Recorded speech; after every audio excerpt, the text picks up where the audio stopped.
Two Mexico City Grand Prix for the price of one. That's the story of the day. Both of them would have been won by Max Verstappen, as if that is a surprise, but the race behind him was absolutely sensational. We're going to run through it all, both races, right here, right now, on your post-race show. Welcome, folks, down here to the paddock in Mexico City after what was a cracking race here in front of a sellout and disappointed, ultimately, partisan crowd after Sergio Perez was eliminated at the very first turn on the very first lap. Hello then, folks. Welcome to the show with me, Will Buxton, with him, Jack Doohan, and with him, James Hinchcliffe. Guys, a great race in the end. Max Verstappen, though, goes from strength to strength, beats his own record. 16 wins now for the season. As Alex Jakes pointed out on commentary, when we started watching Formula One, 16 races was the season. Yeah, it's an extraordinary record. I honestly don't even think he's paying attention of it now. It's just rolling over. Yesterday, we thought maybe there was an exciting race for the top three, but P1 to the first corner, then his race pace was just exceptional. Being able to, at points of that second half of that race, be 6/10 quicker than his rivals. It was just on another level. And Hinch, this is the thing. He was leading up to the halfway point. Then the Kevin Magnussen crashed. Thankfully, he is okay. The red flag comes out. All of that hard work looked like it could have been undone because you get a standing start, and you know the one place you don't want to be at the standing start is P1. Exactly right, and on hard tires. And he'd already done a pit stop before the red even came out. That's how much time he had in the bag. And then he still just drove away to a 20-something second lead. His level today was absolutely superb. Nailed both starts. Team was great in the pits. I mean, the tire strategy, that goes all the way back to Friday. They made decisions on how they ran FP1 for the race. It worked for them. The mediums held on better than I thought. But man, For some. But the way that Max performed today, absolutely incredible. It really was. Ticker tape is falling all around us as our pre-race show host Martin Garrix gets the party started over there in the Forest Sol. You'll be able to probably hear some of that in the background. As some of our drivers walk past us now, Oscar Piastri posing for photographs after a brilliant drive today from McLaren. But we have to start this show off by talking about Sergio Perez. Guys, out at turn one. A lot of boos for Charles Leclerc down there after the race, but as he said, there was nothing that he could have done. Jack, he was very much the meat in the sandwich. How did you see that? Yeah, it was very difficult. Max with an exceptional launch. Charles then being able to slot in with that slipstream, potentially being able to regain the lead, but Checo just with such a long run down, 800 meters out of turn one, just got an amazing slipstream, pulled out and potentially thought that maybe he'd cleared Max as well. So when he was braking on the outside of Charles, it just seemed like he didn't expect there to be two cars on his inside, which there was. So just not enough room, unfortunate, and you know, potentially a loss for Charles as well. Yeah, I mean, you see it all kind of starts with the launch itself. Both Red Bulls just got off the line incredibly well. That kind of, I mean, Max didn't even need a slipstream. And then Checo, I think he was watching the replays of 2021 before the race and was trying to do what Max did, just absolutely hammering around the outside. But at the end of the day, he was the last guy to a three-wide party. Last in, first out in those scenarios. Charles had nowhere to go. Max was glued to the inside. As much as you hate to say it for the hometown guy at his home race, that one's on Checo. We always say it, you can't win a race at the first corner, but you can lose it. Checo, bizarrely, seemingly looking straight at the apex, and he's got two cars on his inside. There's no way you're making that.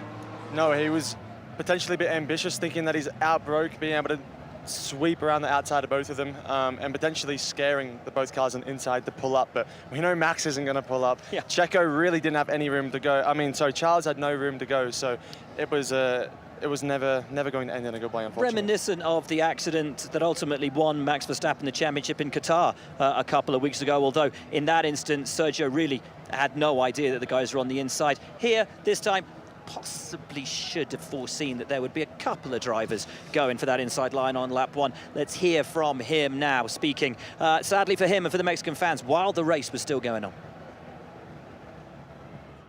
Sergio, I'm really sorry to see you out of your home race. Tremendous start from you, but then it all went wrong into turn one. Where do you feel the blame lies in that incident? To be honest, I really feel it was a racing incident. The gap was there, and obviously, as a driver, you take a risk going three cars into turn one with these white cars, and I took a risk that I paid a high price for it, but I was also honestly not expecting Charles to brake that late, as he was in the middle, so he had a bit less room for maneuver, and as I was ahead of him, I thought like he was going to bail out a bit more, but obviously in those decisions everything happens really late, and it just happened everything a little bit too late, and unfortunately I had a lot of damage in my car. You're a Formula One driver, but you're also a human who feels emotions, pressure. How are you feeling with all that pressure on you at the moment, all the noise surrounding you? I feel as privileged as ever, you know. I mean, look at the crowd. There is no one that has experienced this amount of support, and I'm second in the championship. There are still 3 good races to go, and I try to go for the win at my home Grand Prix. I mean, what else could I have done or do, you know?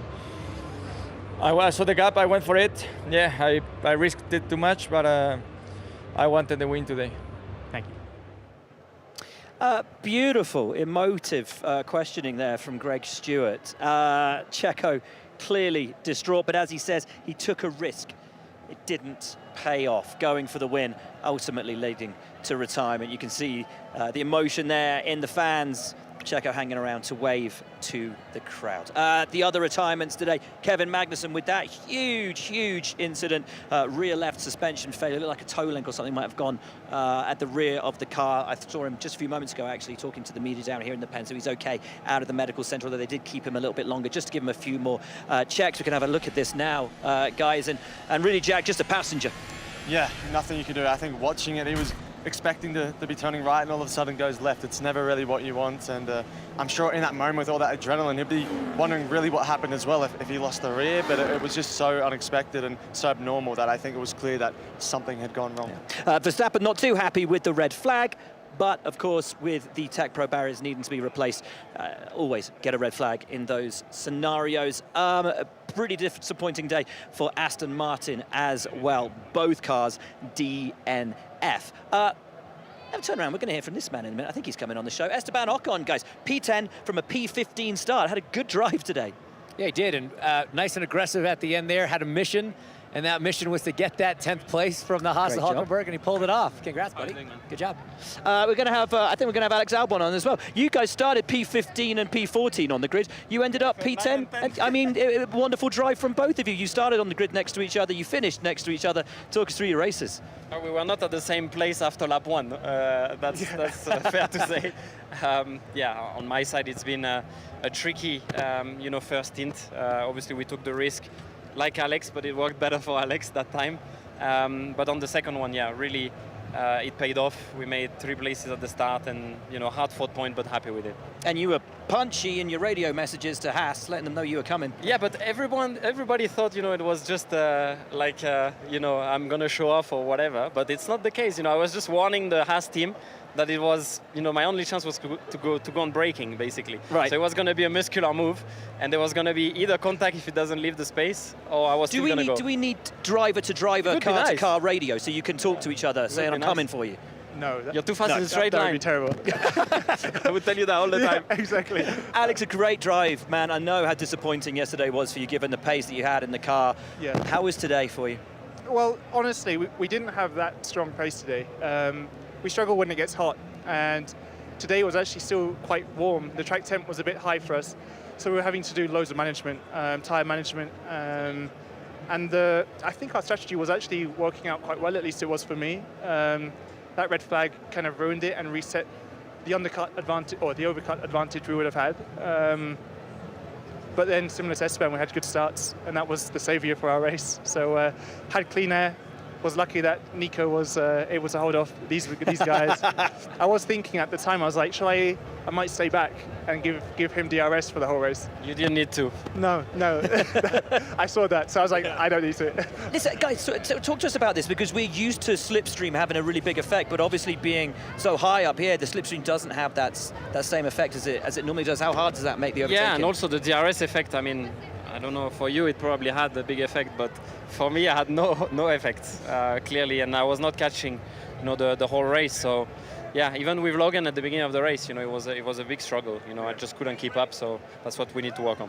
I think also the design of the last sector is not good for racing. I actually think if they made it a bit quicker, we would be able to be much closer. The way that last corner, the hairpin in the last corner is designed to stay close with these cars, these big, heavy cars, you need the front end, and as soon as you're in dirty air, you lose all that speed through the low-speed corners. It's so hard to stay within 7/6 of the car in front. That said, we still saw a decent amount of on-track action, and some drivers giving each other a lot of respect, a lot of room, others not so much. You guys got away with it, but was there any ones that maybe we didn't catch that guys were being a little unfair out there? Because we saw some. No, honestly, for me, no. The thing was, I was racing, I mean, my race was being on a different strategy, trying to lose as little time to the cars that were, in the top 6, 7. So I was kind of waving everyone past and making sure I lost as little time as possible. So, no. The one which I kind of wish I fought a bit harder was with Lando, but his pace was crazy. So he had a hell of a race. Yeah. Finished fifth, so. Yeah. I think you had a close call turn 4 with Nico. Yeah, it was quite close because I was basically going on the brakes and he moved on the braking and I almost locked up. But it was good racing, it was fair racing. He played his part, trying to make his car as wide as he could, and it took me a long time, but we got by, so it was good. Potentially something that, in the end, made your last 5 laps on the medium so strong, because you look at everyone else, and obviously you would have preferred to get past them earlier, but that sort of being limited, that straight line speed deficit, then just being able to manage the rest of the lap at the end there, the pace on the medium was actually really quick. Okay.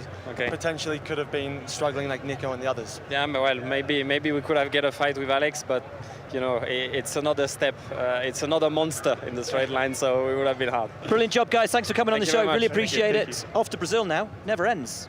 See you later. Lovely to hear from the boys. Thank you so much for coming on the show. Great drives from both of them. P10, P9. Hugely important points, especially for Williams in that battle at the back, and particularly because AlphaTauri scored so strongly today. Daniel Ricciardo's points for P7, taking them up to 8th in the Constructors from last place. So a huge result for them.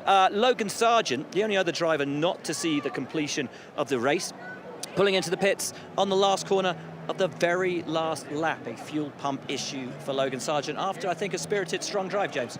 Yeah, it was. I mean, the start I don't think was great, but made some good passes, especially late. We saw that great little battle there with Nico as well. Yeah, nice. Got the job done.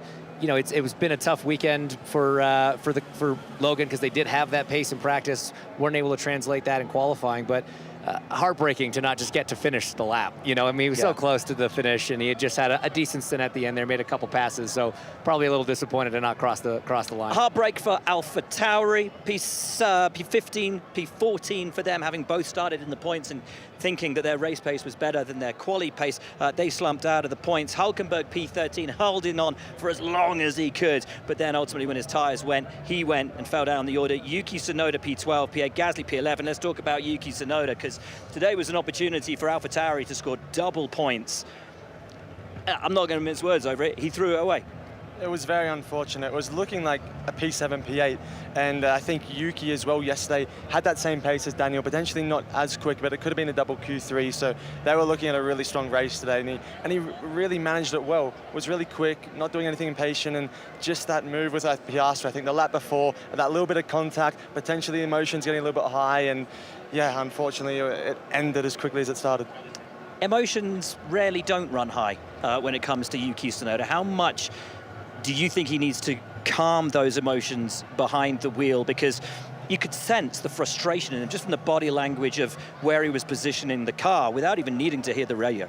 Yeah, I mean, it's kind of to Jack's point, through turn 1 on the previous lap, Oscar pushed him a little wide, then they had that contact in turn 2, but you have to let the last corner go as soon as you're through it. And, Yuki obviously held on to it a little bit, and once the contact happened, which was undeniably Yuki's fault, this one here down into turn 1 that ultimately kind of took him out of contention. He hit the brakes and just started turning in way before the turn-in point. Oscar had nowhere to go. But you see him, his hands aren't on the wheel. He's burning time to get back in the race. The radio message obviously was kind of what you'd expect.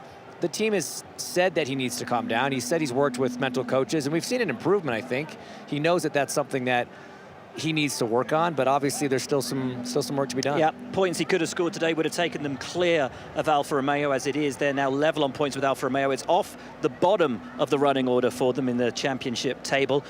but it could have been so much better, and I think that will ultimately be the frustration today for AlphaTauri. The man he was battling with, the man he made contact with, Oscar Piastri, did make it to the checkered flag, a P8 for him.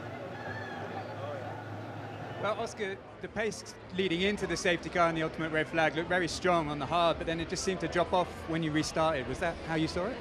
Yeah, just struggled after the safety car. Yeah, quite a lot of battling, which I'm sure didn't help, but yeah, just struggled for pace. A bit of damage on the car towards the end as well, but yeah, something to look into. I presume that damage was earned in the contact with Yuki Tsunoda. How did you see that from your side? Yeah, I mean, went for some big passes, and managed to fend him off.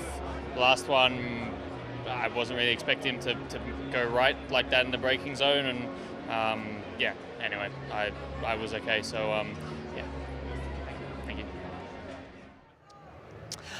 Lovely to hear then from Oscar Piastri. Let's talk about the man who finished a couple of places ahead of him, George Russell.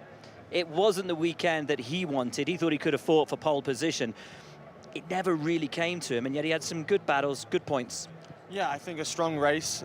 Didn't seem to be as strong as Lewis all weekend. I don't think so. I think it was a damage limitation in that sense. Was hanging on very hard in the end, lost out to Lando.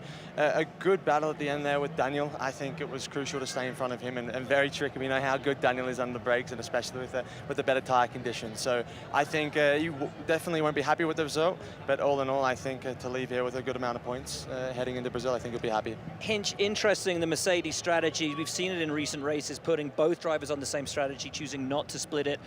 For a while, it looked like those mediums might have been a mistake. I mean, that was the concern, right? We were essentially at half distance when the red flew. You wanted the mediums for the restart, obviously, but to make it last that long, it was a big risk. It was a big question mark. But what you have to take out of that, kind of trend for Mercedes of putting both guys on the same strategy is a lot of conviction in that decision. They think that the other option is so much worse, it's not worth even splitting and risking to cover another option. So they have faith in what they were doing, the decisions they made, and ultimately I think the medium was a great call for not just them, but a couple others as well. Let's hear what the team thinks about it. Ariana Bravo has caught up with Toto Wolff. I've managed to get hold of Toto Wolff, and you must be feeling pretty good right now. That was a very happy Lewis Hamilton on the radio after that. How are you feeling after today's result? Yeah, happy. I think we showed today that we had a strong race car, and Lewis was unbelievable. I think one of the strongest drives I've seen from him, and that's why it was really solid.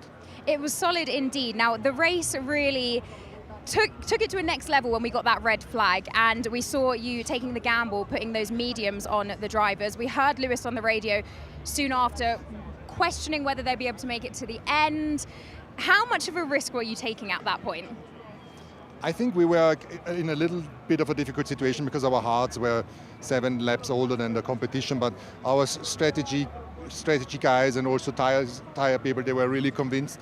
Well, we are never convinced, but they were pretty solid on we can do this, and we took the decision, and it worked out. The tire was really good at the end, as you can see with the fastest lap. Well, I was about to say, did Lewis actually have to manage the tires as much as you were expecting, or did it actually end up unraveling better than you anticipated? We did manage them because we didn't know whether they would hold on, and at the end we would have probably had another 10 laps.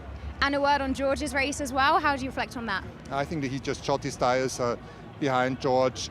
Behind Sainz, but it was important because if he would have made that move stick, he would have ended up much further down, much further up in the ranking. So yeah, lots of learning also, because the moment he backed off from Sainz, this is when the tire went south. So let's see what the analysis will say. Well, congratulations on another podium. All eyes on Brazil now. Thank you.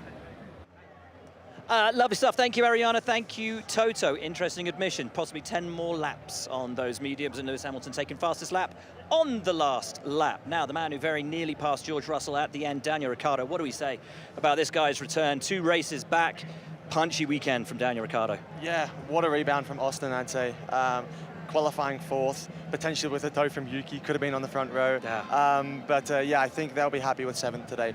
They had a really good quali car. The race car, they knew it was going to be really tricky to stick there, so I think they'll be really happy. Great bunch of points as well, and a lot of confidence for Daniel going into the last few rounds. We talked about the strangeness of this weekend, Hinch, that some teams found themselves in unlikely positions. AlphaTauri was one of them. They had to maximize this opportunity. Yeah, absolutely, and 10 out of 10 for Dan, because like you say, pulled it off in qualifying, all 3 practices, all 3 segments of qualifying, and in the race was running a comfortable 5th. Without that red flag, I think he probably would have stayed there. That sort of threw things for a loop. He lost a place on that restart, and then obviously lost that place a little bit later in the race, but executed brilliantly on an opportunity that is rare in an AlphaTauri to be starting up in the top 10 and running in the top 10 with a handful of laps to go, unlike Yuki.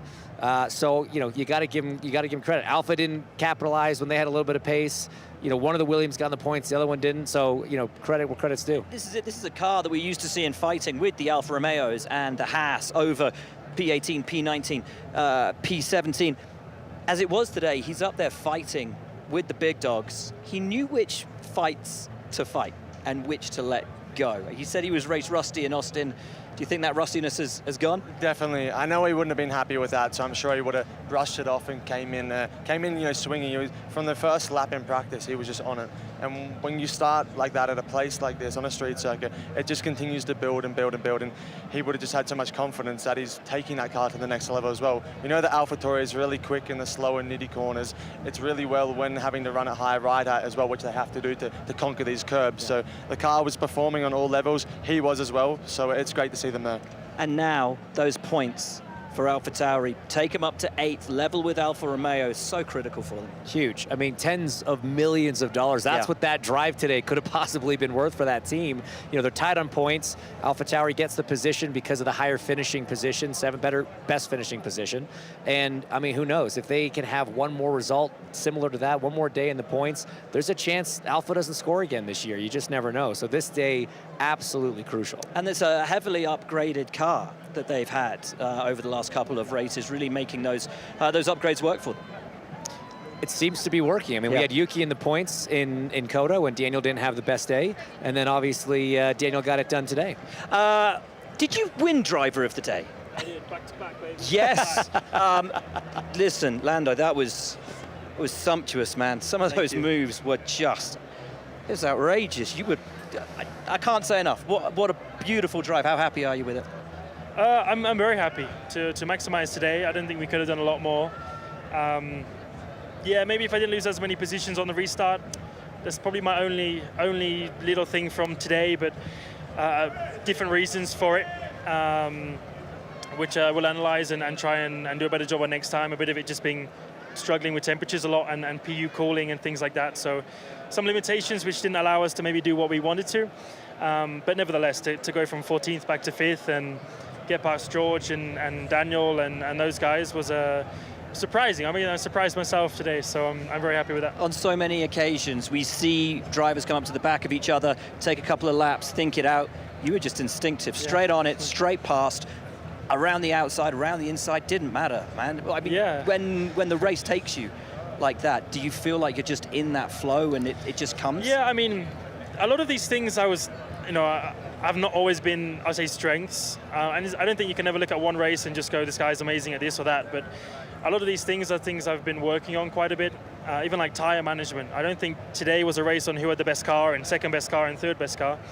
Today was a race on who could manage the tires the best and keep them under control and these types of things. And that's what I was very strong on and did a much better job. And that's something I sucked at a few years ago and I was even months ago. So yeah, but very important to get one car like straight away. Sometimes I'm a bit hesitant and don't use everything I got straight away. And then I miss those opportunities, whereas today I made the most of every opportunity and it all paid off. Amazing. It wasn't just tire management, though. It was engine temperature, brake temperature. Were you having to do as much of that as the tire management? Because we heard of a lot of drivers were having to manage engine temps, having to manage brake temps. You seem to kind of just take care of the tires and everything else was go. We had a lot of issues. I came over the line the first lap and the guys told me to pull over and cool the car down. So Too far. There's an open drain over there. It's pretty bad. That's it's pretty bad. You two, great race first of all, congratulations. Great race, mate. Your points have taken the team up to 8th in the constructors, man. Thank you. What a great return. How much did you enjoy it? It was cool. Like I actually want to ask him a few questions because go for it. Go on. I felt like it was probably before the red we were looking even better. But did you have a really good pace before the red? Or yeah. Okay. Do you think you would have caught me? No. Okay. Tough. So I could have got 5th. There you go. So what a bummer. If I qualified well yesterday, I would be on the podium. So. Whatever. Yes. We'll talk about that later. No, I'm happy. It's been a while, but in general, just an awesome weekend. I think from start to finish, it was good. Also to fight George on the last lap, for us to be fighting a Mercedes at the end, it's obviously when you get that close, you look at 2 more points and you're like, but big picture, we should be very happy. Do you have a question for Daniel? The car looked like it was on rails today. Was your hand all right in like just being able to carry so much minimum speed everywhere? It's pretty tough. You got a little like you can see on the onboard. I know because I can't. See when he turns, he's got a little finger poking. I can't close it properly. So when I turn right, you can see my pinky's still like a little. Yeah, when you hold like a champagne glass. Yeah. It's so delicate when he drives. Very petite, but it's it's all good. I was in 2 minds, obviously. Lando was coming through so quick. So on one hand, you never just want to wave someone by, but we thought obviously he could maybe catch George and bring George back to us. So in the end, that's what happened. I'll do that next time. So thanks for that. No worries. We've got to let you go. Thank you. Your media guys are absolutely screaming at us. Thanks for coming on, guys. Cheers. We appreciate Pleasure, it. guys. Cool. Great Thank drives, you. both of you. Congrats. Good job, Loved it. Thank you so much. Thanks, man. Lovely to see the 2 of them. So Daniel reckons could have been on for 5th. Had we not had that red? Like you said. He was just managing it so well. The gap 2-3 seconds ahead, 2-3 seconds behind, but was just kind of doing everything he had to do. It was great. I really wanted to ask Lando what his favorite pass was today. Oh, man. Because he got driver of the day. What was your favorite move? Overtake of the day. Mine was the outside at 4. Yeah, because he hit the brakes, wasn't even overlapping with the car at all. And last third of the brake zone just completely, it was on Daniel. Completely rolled off it to by the apex be wheel to wheel. And it was Daniel. It was very small But margin. to have credit the to Daniel respect, to know that he was there. the 2 of them to have literally millimeters away, ride it together. We're not getting a replay, but hit this. It was, as you say, so late. Gave each other the space. Because it wasn't even that he was late on the brakes, it's that he was early off them. And trust in the car to throw it in. And trust in Daniel to give him the room. So, I kind of asked that question to Esteban and to Alex about the clean racing. We saw some of that. I was giving Esteban props for when Lando went by him in turn 1. Lando got it a little bit wrong, but Esteban had his eye to the right to see and gave him just enough room. Again, we saw some other drivers not having that, but I was thrilled with how much really good, hard, clean wheel-to-wheel racing we saw today. That's beautiful. Great day, great racing. Ferrari, P4, P3 for them from a front row lockout, but on a weekend where they hadn't expected to be in those positions. Is it a good result for Fred Vasseur? Ariana has caught up with him. Team principal Fred Vasseur joins me now. Fred, how are you feeling after that race? What are your thoughts? So I would say that 3 and 4 overall, it's not a bad result with the pole yesterday, the first row. I think in terms of performance, it's not a bad weekend. For sure, we are disappointed starting from the first row to finish 3rd and 4th, and also with the physiognomy of the race, because I think that we are in a good shape on the first part with the medium and the car of Charles a bit damaged. And then when we fitted the hard on the car, we were not able to have the same pace at all, even compared to the others. It means that, it's a bit so-so, but let's be focused on the fact that we did the 4th pole position out of 6 races, and at least on the first stint we were able to fight. And can we have your opinion on that race incident at the start with Sergio Perez, Charles Leclerc sandwiched in the middle between the Red Bulls? What's your view on it, Fred? Sandwich is the right word. That I told Austrian TV that it was more a panini for us. But, Panini. But what you can do when you are 3 side by side like this, that I think Charlie has nowhere to go, and I understand that Checo had to turn also, that Max was close to the curb, that I think there is nobody to blame on this. Okay, and one last question. Looking ahead to Brazil, how are you feeling for it? Let me digest this one first. One thing at a time. Okay, one thing at a time. We didn't do the debrief of this one. There's no time to rest in these triple headers, Fred. But let's continue the series of pole position and try to have the same pace as we had on the medium that for the two stints. But I think we are not far away. That we just have to put everything together. Thank you so much, Fred. Enjoy the rest of your day. Take care. Thank you, Ariana. Thank you, Fred. A very quick interview with Mr. Charles Leclerc. Congratulations, man. How much fun was it out there today? Okay, I know you started pole and yeah, but honestly there was a part of the race where I thought we could put Max under a bit of pressure because we had a different strategy than him, and I think our one was the right one with the one stop. We knew that he was faster, but we thought that our strategy was better, so it's a bit unfortunate that we had the red flag later on, which then we paid the price a little bit. I know the crowd gave you a bit of jip for turn one, as you said, nothing you could do there. You've got to go see the stewards now, though, for car potentially being in an unsafe condition. They've got a meatball flag, haven't they? Why didn't they use it? Yeah, I don't know. I don't have the answer. I'll speak with the stewards and I'll explain them also my point of view that everything felt more or less okay. So, yeah, I don't know. What does this mean for the team after this weekend? Because I know you weren't expecting to be in these positions and you got a P3, P4 at the end of it. Yeah, it's not bad, but on the other hand, we are a bit disappointed that Merc outscored us by 1 point. On the other hand, we did that with the damaged car today, so I think we should be quite happy because I did not expect to finish the race after what happened in turn one. Did a great job. We've got to let you go. Thanks for coming on. We really appreciate it. Thank you, guys. Lovely stuff from Charles Leclerc. Let's get on to that. He's got to go and see the stewards now. That's why he's got to rush off. Under investigation, got to see the stewards for the car being in an unsafe condition. But as Alex Jake said on the commentary, you have an unsafe car flag. You have the meatball flag. We call it the meatball flag. It's a black flag with an orange disc in the middle of it. If you consider the car to be in an unsafe condition, why don't you flag the team to say the car's in an unsafe condition? Right, I mean, the meatball flag is a mechanical black flag, essentially. There's an issue with the car. We've seen it used recently with Haas. All the time for Haas. What's that? All the time for Haas. Yeah. And I think I made the comment in the booth that Gunther Steiner was probably screaming on the radio to race control, how come they're not getting the flag that we got for a less removed front wing end plate than what Charles had? Super lucky that it fell off when it did. Didn't seem to affect car performance too much. But yeah, I don't know why he's under investigation for them not using their own tools. Yeah, it's an odd one. Potentially something that they didn't spot in the moment, because normally you have the teams pushing, going, if this flies off, it could damage our car, this is unsafe, which sometimes prompts the stewards to seeing something they're not looking at and can make a decision happen. But nothing was dragging. It wasn't potentially loose. It did end up coming off okay, but yeah, it's very difficult for him to be in. Surely if you're Ferrari, you just go to the stewards now and say, well, it wasn't damaged enough for you to think it was necessary to give us a meatball flag, so how is it damaged enough for us to be called here to be under investigation at first? Doesn't make any sense. Agreed. There we go. Carlos Sainz, P4 today. How was that for him?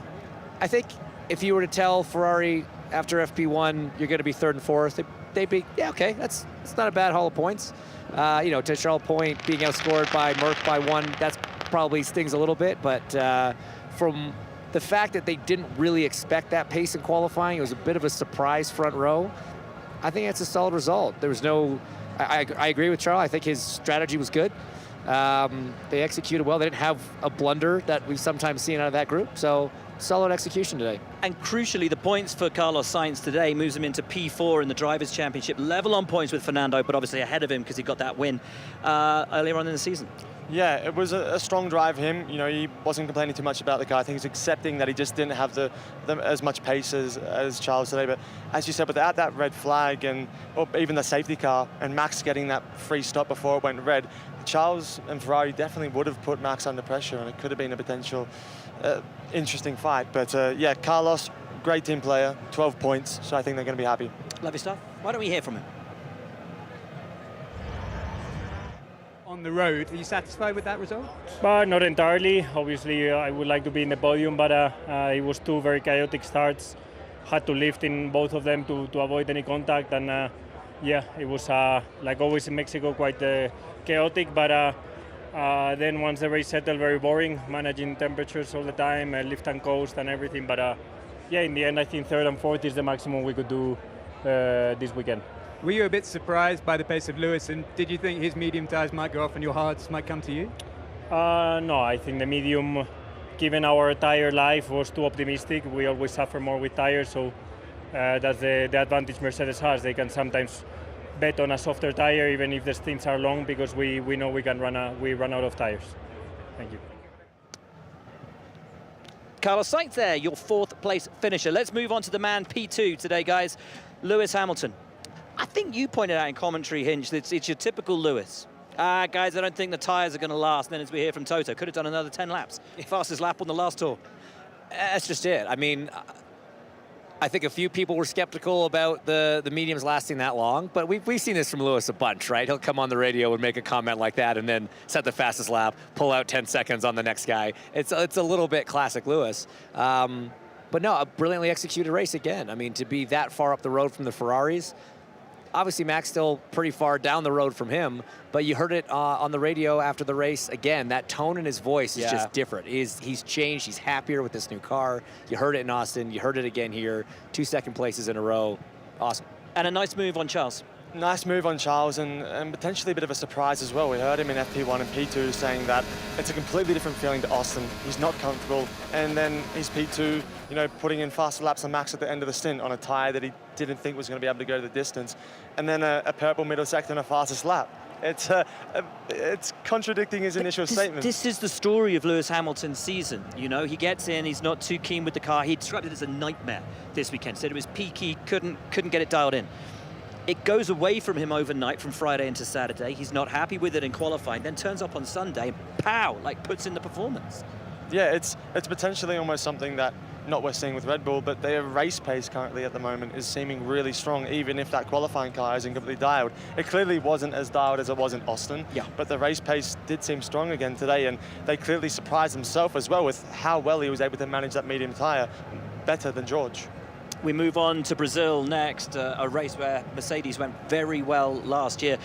As James says, the tone of his voice, the excitement that you hear in Lewis Hamilton on the radio, I'm sure will be there in Brazil as well, somewhere where Lewis is now a citizen, an honorary citizen of Brazil. But let's see how happy he is at the end of the Mexican Grand Prix. Well, Lewis, massive congratulations for your P2 today. How do you keep doing it, apart from being a 7-time champion? How do you keep dragging these performances out of a car that I don't think you have any great love for? Yeah, she doesn't really want to sometimes do these performances, but with great difficulty, a good, just fighting, just never giving up, keep pushing, just really finessing the balance, and then it's just how you apply the driving and utilize the tires. And yeah, some days I'm able to do it really well, and others so-so, but today and Austin were 10. Just talk to me briefly about the incident with Charles Leclerc. We Brits would call that squeaky bum time. How was that overtake? Squeaky bum time, I've never heard that one before, but it was tight. I only realized I pulled over and I think it was on the grass. I had like a small moment, but just managed to keep it going. But close wheel-to-wheel racing, that's what it's all about. But Charles was really, really fair. Congratulations. Thanks. Lewis Hamilton has never heard the phrase squeaky bum time. What was that? Squeaky bum, you know the phrase squeaky bum time? I've never heard Alex that. Ferguson, famously Manchester United, when I think he came up with it, or certainly was one of the people to use it most famously. It's basically when you're getting into let's say you get into a tight championship fight. Squeaky bum time. Okay, I can understand like, that. Yeah, like a bit puckered. Yeah, because it's a bit. Oh, a bit of a like a snap, like a moment. Yeah, that was like a squeaky bum time. Yeah, squeaky bum time. Okay. I'll just for those folks at home that weren't not going to use it. Yeah, I won't use it, but I'll accept it. It's a good one. Squeaky bum time. Right, okay. Let's talk Red Bull. No squeaky bum time for them. It's been plain sailing. Max Verstappen, 16 Grand Prix victories for the year. No sign of stopping. No, I mean, it'll be 20. We're gonna end the season. He's gonna have 20 wins at this current performance level. There's no flaw. Be 17, 18, 19. Sorry, I miscounted. Oh, because we have one less race. Could have let him have that. I'm sorry. You could have let me. I really want. I'm sorry, man. He was on a roll. I was really convinced that was going to be it. He could have Imola We'll just give him Imola because Yeah, it didn't happen. exactly. We'll let him have Broke his that. rhythm. I'm sorry, dude. I've lost my train of thought. No, there's no There we go. there's no flaw Put in it this organization right now on the one car, right? Like every aspect of that performance is just absolutely sublime. Something I can't even talk. Yeah, Jack, how do you think? How do you feel about it? Let's hear from Christian Horner, and then we'll come back. We'll do that. Christian, a day of mixed emotions, I imagine. On one side of the garage, you've got Max setting another record, and on the other side, you've got Checo at his home race, ending in heartbreak. How are you feeling? Yeah, I mean, on the one side, elated to have won the race, keep that winning momentum going, but on the other side, desperately disappointed for Checo, going for the lead of the race, you know, a racing accident down at turn 1, to go out on the first lap, you know, in front of your home crowd. Really disappointing for him. Really painful. How is he feeling? What's he said to you since? I mean, he was very emotional, as you can imagine, but yeah, he's a racing driver. He had to go for it, and I think you can't place the blame on any of the drivers. 3 into 1 is always going to be tough into one corner, and he had a rocket ship start, probably the best start of the year, and he was going for it in front of his home crowd. You can't blame him.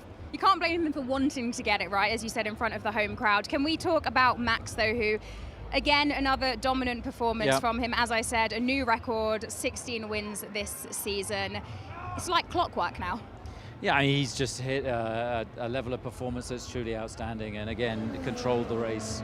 The restart didn't come at the right time for us. We were going to go on a 2-stop strategy in that race, and yeah, I think that would have worked out well for us today, but the only exposure we had was the red flag.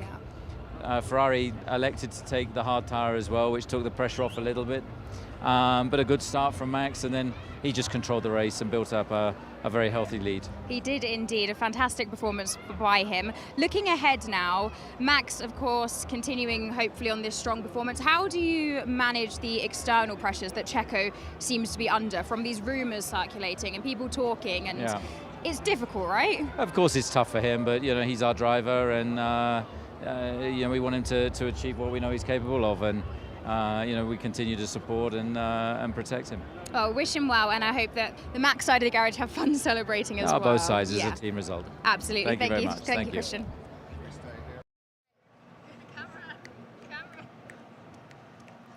We're trying to grab the ticker tape as it rains down around us. Metronomic Max Verstappen. He just doesn't put a foot wrong.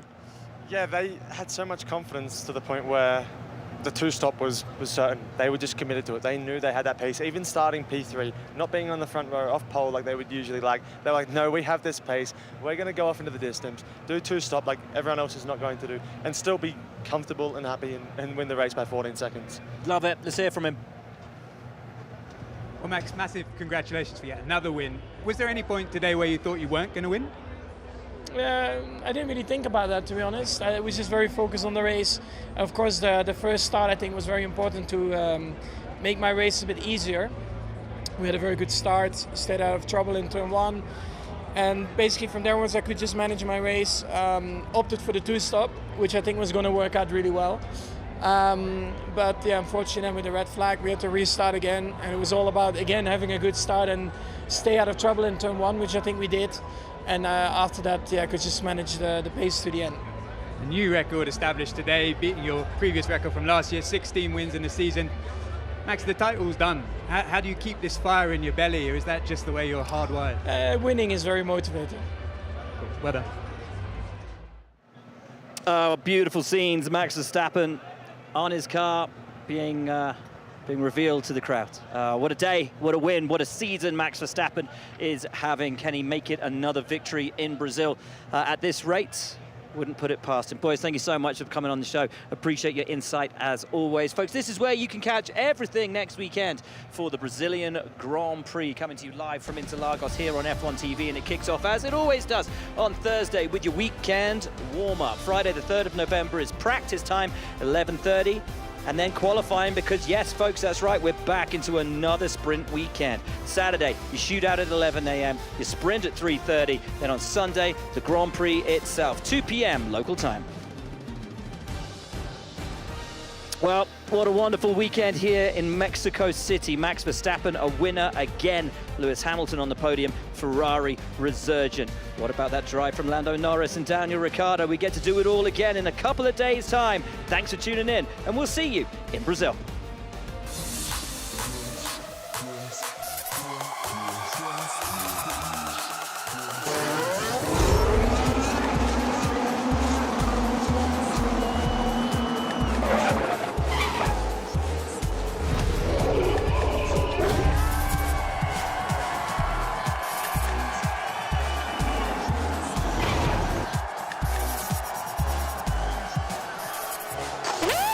Unbelievable!